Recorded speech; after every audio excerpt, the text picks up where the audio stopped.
All right, so we switch it up here a bit, and I'm going to go more into the Uranus and Gemini sector here, transit.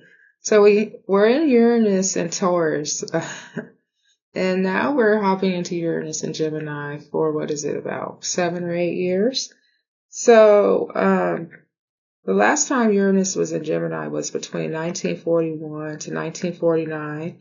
So I want to structure a comparison of Disney's Uranus and Gemini cycles, compared from, 1941 and 1949 to our future looking of 2025, 2033 transit of Uranus and Gemini. So these two eras mirror each other in striking ways, but they unfold under very different technological and cultural conditions.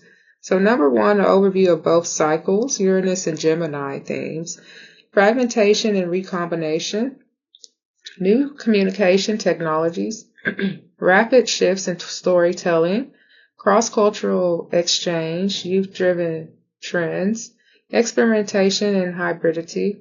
Disney is fundamentally a communication-driven company, so Gemini cycles tend to reshape its creative identity.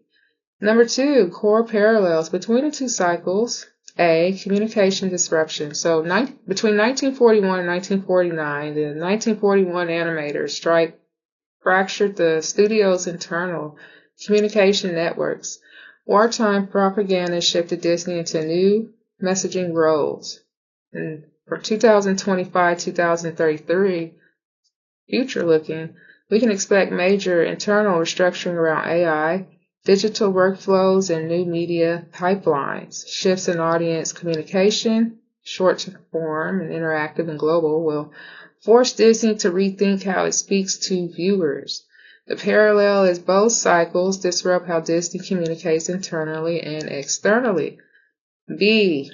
Fragmented storytelling. So from 1941 to 1949, the package film era, example given, Make Mine Music, Melody Time, created films made of short segments and vignettes. The fragmentation was a survival strategy during wartime constraints.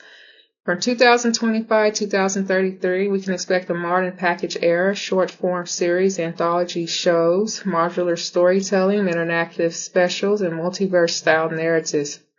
Fragmentation becomes a strategic choice, not a necessity, and the parallel is both eras break away from unified linear storytelling. I can only guess that with AI coming out, Disney would hop back into doing their shorts, as when they first came out in the 20s, do shorts as AI, PlayStation looking type, anime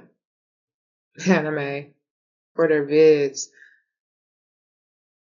Now C, technological innovation in media. From 1941 to 1949, wartime training films pioneered new uses of animation. Experiments with hybrid live action and animation began. From 2025 to 2033, AI-assisted animation, real-time rendering, and mixed reality production will reshape workflows. Interactive and adaptive content becomes feasible. Parallel as both cycles introduce new communication technologies that redefine what animation can do. D. Cross-cultural exchange. From 1941 to 1949, Disney's South American Goodwill Tours produced Saludos, Amigos, and The Three Caballeros. These films blended cultures and experimented with international storytelling. From 2025-2033, expect global co-productions, region-specific Disney Plus content, and new mythologies from Asia, Africa, and Latin America. Disney will increasingly tailor productions to global markets. So the parallel is both cycles expand Disney's cultural footprint through international collaboration. E. Youth-driven shifts. So from 1941 to 1949, Disney's wartime shorts and post-war content targeted younger audiences with music, humor, and fast pacing. So much of like what we like today, right? So from 2025 to 2033, Gen Z and Gen Alpha will shape Disney's tone. Faster, lighter, more digital, more interactive. Music-driven and trend-responsive content will rise. Parallel as both cycles pivot toward the taste of a new youth generation. F. Organizational reorientation. From 1941 to 1949, a strike in wartime contracts forced Disney to reorganize its studio structure. The company emerged with a new identity and new creative priorities. So from 2025 to 2033, Disney is likely to undergo major restructuring around streaming economics, AI integration, and franchise recalibration. Leadership shifts and brand identity debates will shape the company's direction. The parallel, both cycles trigger deep internal redefinitioning. So key differences. Number 3, key differences between the two cycles is A, scale of technology. The 1940s, innovation was mechanical and analog. Distribution was limited to theaters and government channels. 2025 to 2033, innovation is digital, global, and instantaneous. Disney Plus gives Disney a direct pipeline to hundreds of millions of viewers. The difference is the modern cycle amplifies Gemini's speed and reach exponentially. B, audience behavior. In the 1940s, audience had limited media choices. Disney's content was a novelty. From 2025 to 2033, audiences are fragmented across platforms. Disney competes with user-generated content, games, and global studios. Ooh, yes. Disney now is ESPN, I believe, right? So the difference here is the modern cycle forces Disney to adapt to a hyper-fragmented attention economy. C, corporate scale. 1940s, Disney was a small studio with a few hundred employees. From 2025 to 2033, Disney is a multinational empire with theme parks, cruise lines, streaming platforms, and dozens of franchises. The differences, the stakes, and the inertia are far larger today. They are far larger today. And so we have a synthesis table here that was formed. So the theme is communication disruption. From 1941 to 1949, there's strikes and, wartime messaging. And from 2025 to 2033, there's AI workflows, digital restructuring. The parallel is strong. So all these parallels are strong. Ooh, okay. So we don't have to talk about the parallel because they're all strong. Between the years, the Uranus and Gemini. So you can say that this is very significant to comparison of, Uranus and Gemini transit because these years are compared, as a strong parallel. So the story fragmentation is a theme. From 1941 to 1949, there were packaged films. And for 2025, 2033, there's short form, modular, interactive. The tech innovation as a thing from 1941 to 1949 was training films, hybrid formats. And from 2025 to 2033, there's going to be a AI, mixed reality, real-time rendering. The theme of global exchange from 1941, 1949 was Latin American tours. And then 2025, 2033 is international co-productions.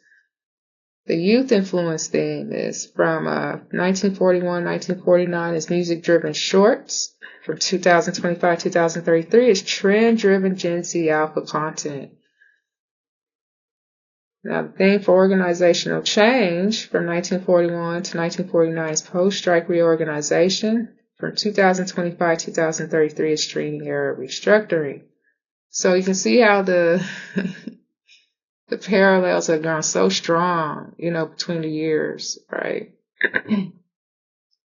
Number 5, big picture conclusion. In 1941, 1949, Uranus and Gemini cycle forced Disney to reinvent itself through fragmentation and experimentation in new communication rules.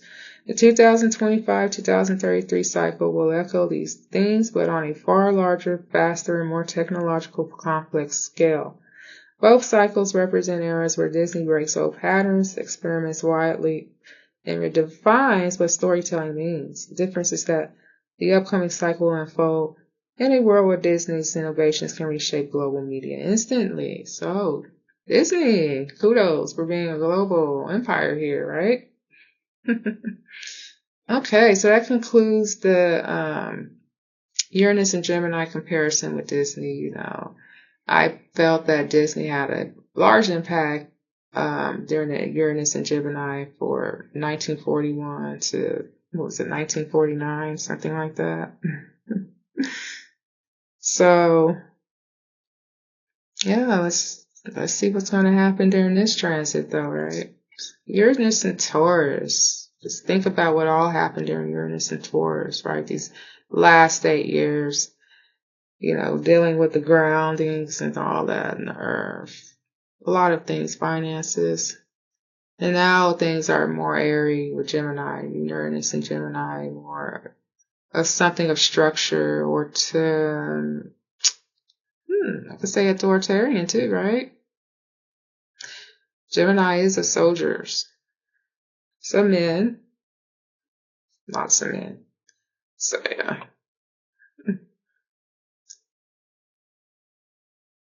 If anybody wants to extend this, you can just let me know.